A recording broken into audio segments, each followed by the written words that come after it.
Welcome back to Kindness Stories, the place where quiet strength, hidden courage, and human decency triumph in ways the world never sees coming. If you're new here, we share real and heartfelt stories that remind us all that kindness, compassion, and standing up for what's right can change lives. So grab your headphones, settle in, and get ready to witness a story that will stay with you long after it's over. It was a cold Monday morning when Emma walked into Northbridge High. Her long brown hair was tied back neatly, and her eyes scanned the crowded hallway with the same guarded expression she wore every day. Emma wasn't one to speak much. In fact, most people barely noticed her. She was the kind of student who blended in so completely that even the teachers occasionally forgot to call her name during roll call. But this morning was different. Emma's usual worn hoodie wasn't zipped up like always. Instead, she wore a pale blue shirt, one that belonged to her late mother, something she had kept hidden at the back of her closet for years. She had finally felt strong enough to wear it today. That shirt wasn't just fabric, it was a memory, a bond, a piece of her heart.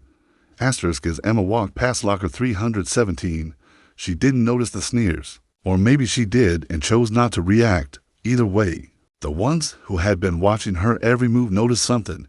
The bullies, Jessica, Talia, and their shadow of a follower, Paige, the self-declared queens of the school hallway. Always loud, always cruel, always on the hunt for someone to make feel smaller so they could feel larger. Jessica leaned over to Talia and whispered loud enough for Emma to hear. Look at her. That shirt is so out of style. Does she even know what year it is? Talia smirked. Paige let out a forced laugh. Emma kept walking. But Jessica wasn't done. She was the kind of person who couldn't survive without an audience. She stepped directly in Emma's path. Nice shirt, Emma. Was it your grandma's? Emma stopped. Her grip tightened around her books, but she said nothing. Wait. No, I forgot. Your mom, right? The one who died in that crash. So tragic. That was the first time in over a year that someone had dared mention Emma's mother out loud, and Jessica said it like a punchline. The hallway grew quiet. Emma didn't cry. She didn't speak. She just stepped to the side, trying to walk past. But Jessica grabbed the front of the shirt. Talia laughed. Before Emma could react, Jessica yanked hard and the fabric tore with a sickening rip. The gasp that escaped Emma's lips was almost inaudible, but it echoed louder than a scream. Tears welled up in her eyes, not because she was hurt, but because that shirt had meant something. Something real. Jessica stepped back, triumphant. Oops, must have been fragile, like you. At that moment, something changed. Something deep inside Emma snapped, not in anger, not in vengeance, but in resolve. Emma slowly put her books down on the floor. The hallway had gone deathly quiet. Jessica, thinking she had won, turned to laugh with her friends. But before she could speak again, Emma took a breath and moved. With precise speed and perfect balance, Emma spun. Her leg came up in a swift arc, landing squarely with a controlled kick to the side of a desk just inches from Jessica, sending it skidding across the hallway floor. The sound of metal and with scraping echoed through the silence. Jessica jumped back, stunned. Talia froze. Paige clutched her phone, but forgot to hit record.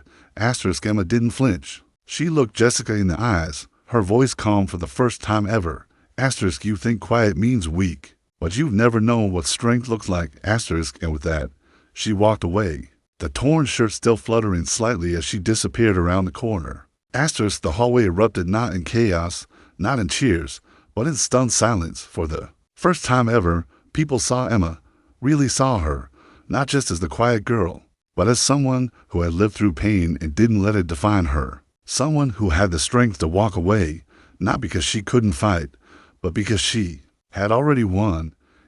What happened next became the talk of the school. The school counselor called Emma in that afternoon, not to reprimand her, but to check on her. Emma explained everything calmly. She told them how the shirt had belonged to her mother, how it had been her way of feeling close to the woman she lost too soon, how she had been bullied every day in silence, and how she decided not to take it anymore. To everyone's surprise, the counselor listened. Really listened, and so did the principal. Jessica and her friends were suspended for 2 weeks. But more importantly, a conversation started about bullying, about silent students, about grief, about listening, asterisk, but the real change came in the days that followed. The next morning, when Emma walked into school, there was no taunting, no laughter. Instead, there were nods, smiles. A girl from our class gave her a note. It read, asterisk, you're stronger than any of them combined.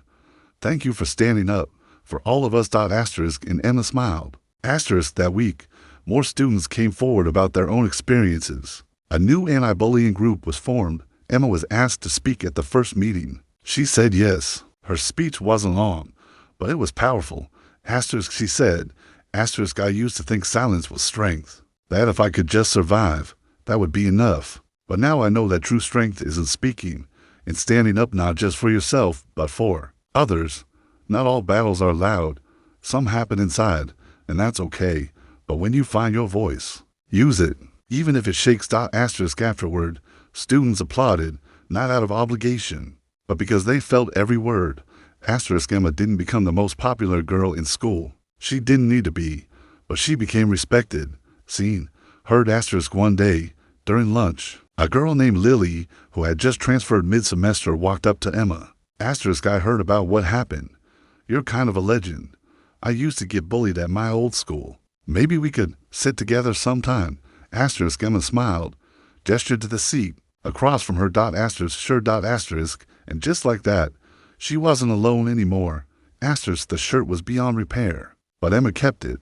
She placed it in a box with her mother's letters and photos, not as a symbol of pain, but as a reminder. Asterisk, that sometimes, when you feel like everything is falling apart, it's really just the moment before you find your strength. Asterisk, and so Emma's story became more than a hallway incident. It became a spark, a reminder to never underestimate the quiet ones, because sometimes the quietest person in the room has endured more than you can imagine and carries a strength you'll never see coming until it's too late. Asterisk, so to anyone listening who feels unseen, unheard, or underestimated, let Emma's story be your reminder. You are not alone.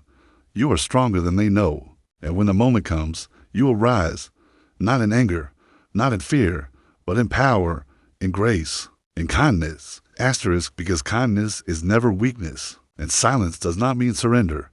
Asterisk, thanks for watching this story on Kindness Stories. If this touched you or reminded you of someone you know, please share it with them. Your one small act of kindness can start a ripple that travels farther than you'll ever know.